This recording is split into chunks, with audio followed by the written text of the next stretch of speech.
Gli ospiti per questa nostra chiacchierata sono Alessandro Zammarchi, presidente del Rotary Club Trieste, e Sandra Dudine, presidente della sezione triestina della Lega Italiana per la lotta contro i tumori. Parliamo con i nostri ospiti degli appuntamenti per la salute, visite gratuite di prevenzione per persone fragili e un'iniziativa, un progetto del Rotary Club Trieste che vede insieme, oltre che alla LILT, anche la Fondazione Casali. Cominciamo questa volta non per cavalleria, ma cominciamo dall'avvocato Zammarchi, che tra l'altro è la prima volta che viene ospite, quantomeno che io ho la possibilità di intervistarlo, nonostante poi ci conosciamo dai tempi dell'università, quindi ai noi da parecchio tempo.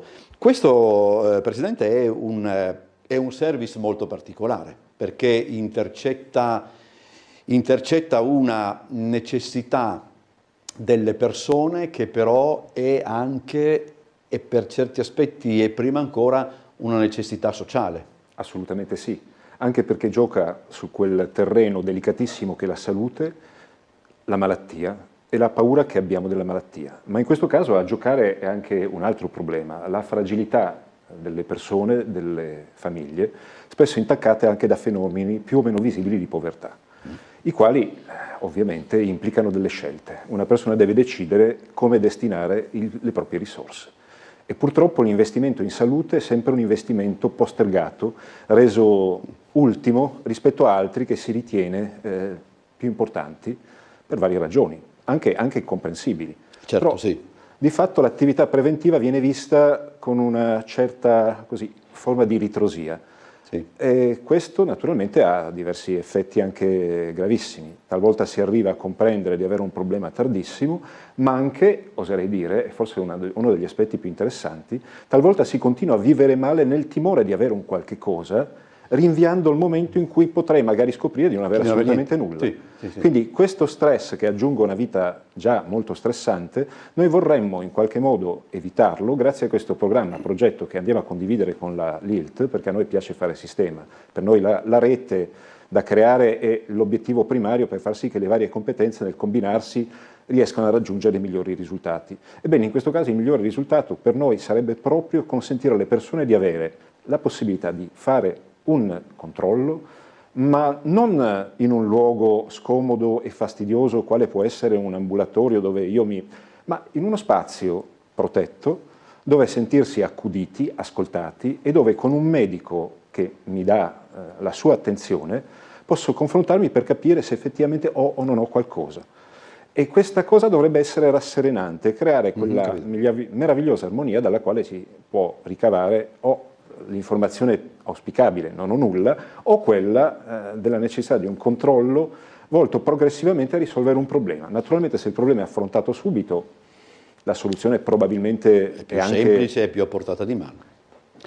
Il ruolo della LILT, dottoressa Dudine, quale sarà in questa iniziativa? Per il fatto stesso che noi siamo sul territorio dal 1927 a Trieste, abbiamo la possibilità di interpretare bene quelli che sono i bisogni del territorio e di avere i dovuti agganci per offrire questo servizio veramente a chi ne ha reale bisogno.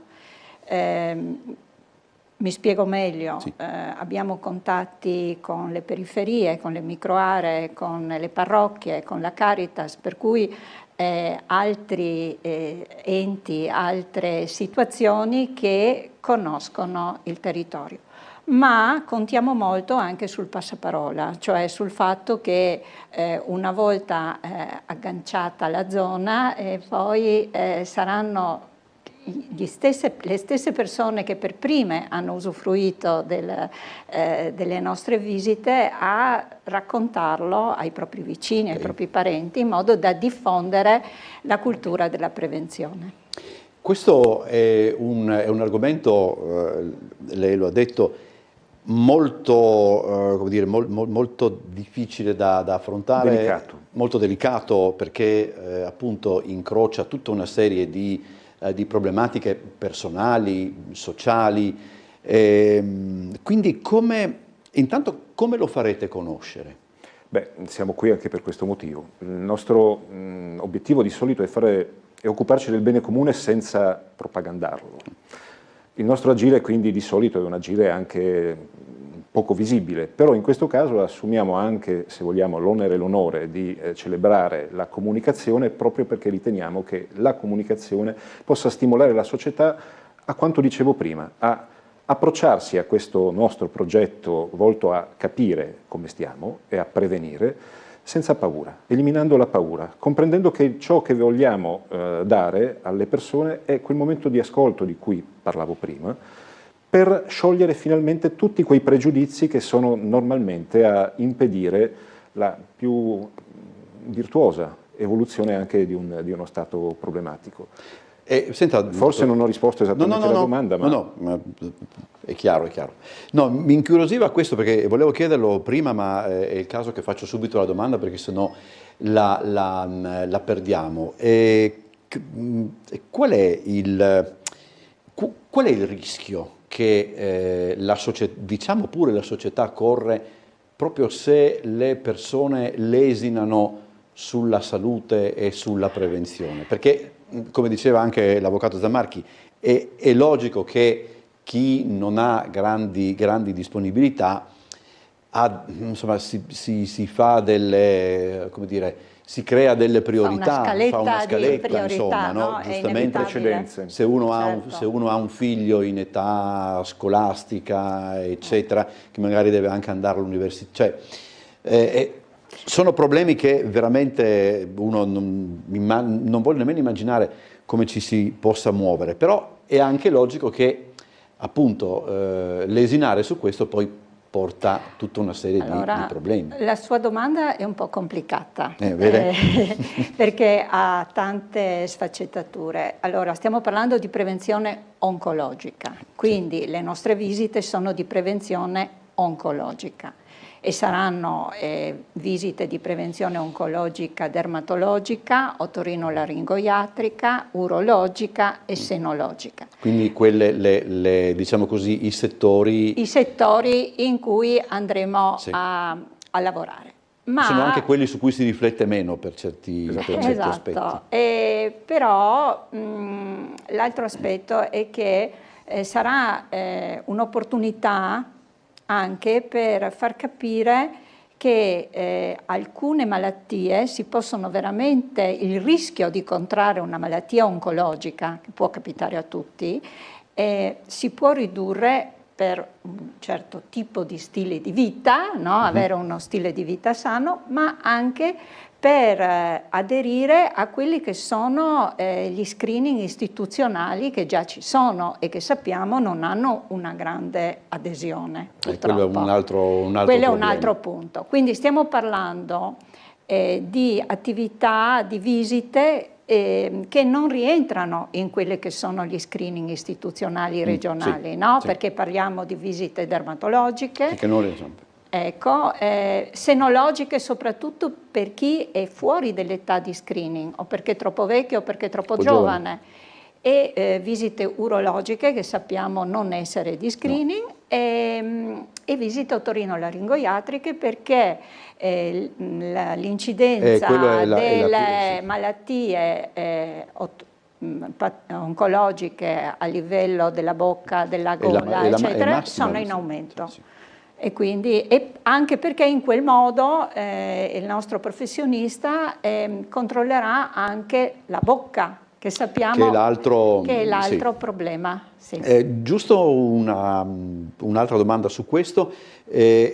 Sebbene come dire, le visite urologiche non rientrino nel target degli screening regionali, però è un argomento che quasi di default, soprattutto gli uomini dopo i 50 anni sanno che dovrebbero farla per tutta una serie di ragioni.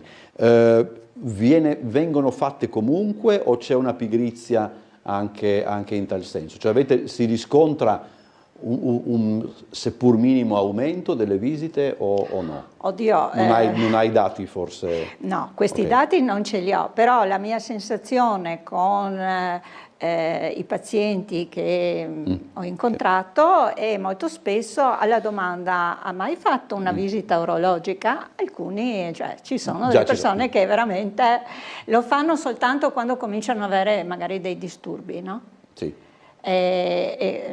Naturalmente che possono avvenire soprattutto a una certa età. Da qui 50, ma, sì, però teniamo presente che in Italia non c'è più il servizio militare, e quella è una quindi cosa che tutti sottolineano. Anche altri disturbi Sì. dell'apparato genitale maschile possono essere non conosciuti o sottovalutati, quindi non dimentichiamoci anche dei giovani. Assolutamente, anche per quel sacro timore a cui facevamo allusione prima. Questo è questo del fatto, adesso detta così, poi a quest'ora può sembrare anche il fatto che un medico non ti vede nudo, ed è l'unico che ti vedeva nudo era il medico della visita di leva, può essere effettivamente un problema. Insomma. Assolutamente. Torniamo all'iniziativa che, l'abbiamo detto, vede anche presente la Fondazione Casali. Naturalmente sì, che è nostro partner in tutta una serie di service, come chiamiamo le azioni per il bene comune noi del Rotary, perché tutte queste azioni hanno ovviamente un costo.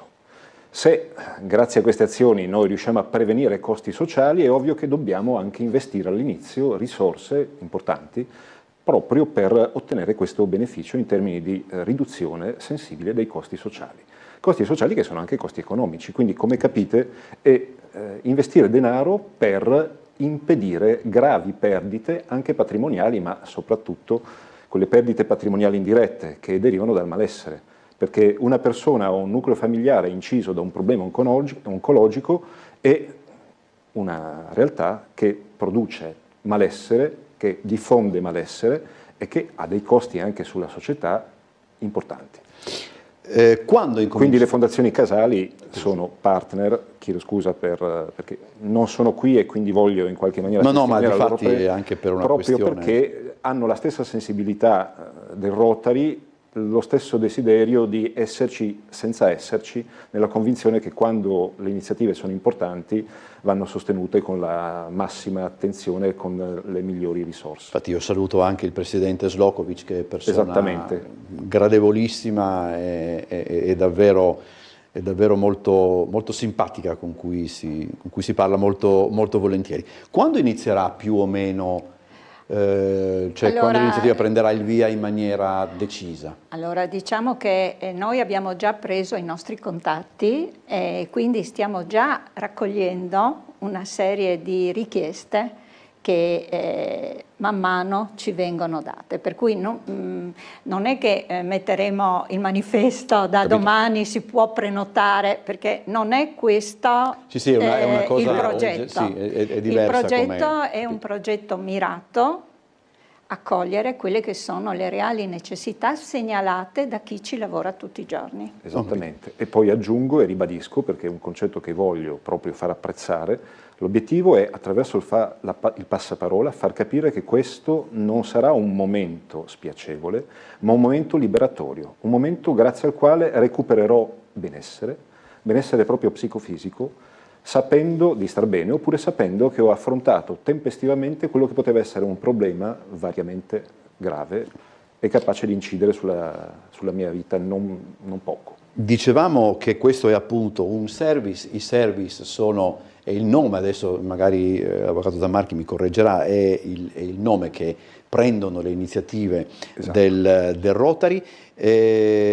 Nella sua fa ridere dar del lei, ma vabbè, insomma, in queste come si deve, in queste circostanze rispettiamo quelle che sono le regole del gioco. In queste circostanze si dà del lei.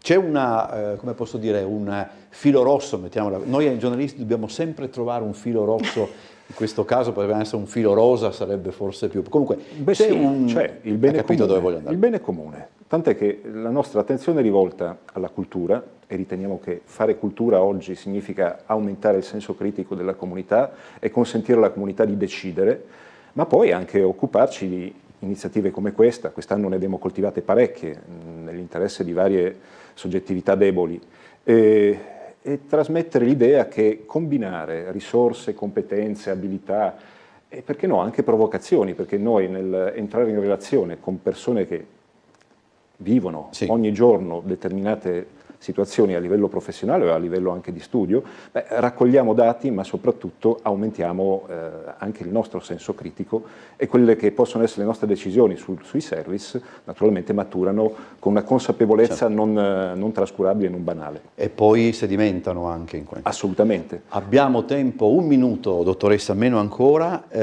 Questa iniziativa, come del resto anche altre delle quali noi ci occupiamo, insomma, sempre più dà l'idea di quanto sia importante creare rete fra le varie associazioni, anche se magari differenti per argomento ed altro, no? Sì, difatti noi lavoriamo soltanto su progetti e condividiamo con altre associazioni che lavorano come noi quelli che sono gli obiettivi comuni.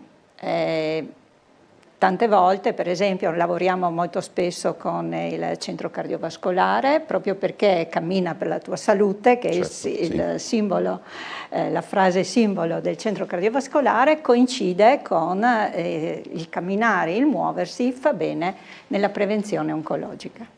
Allora, io ringrazio l'avvocato Alessandro Zammarchi, presidente del Rotary Club Trieste, e la dottoressa Sandra Dudine, presidente della sezione triestina della LILT, per essere stati con noi. Buon lavoro per questa iniziativa, ma anche per le altre iniziative.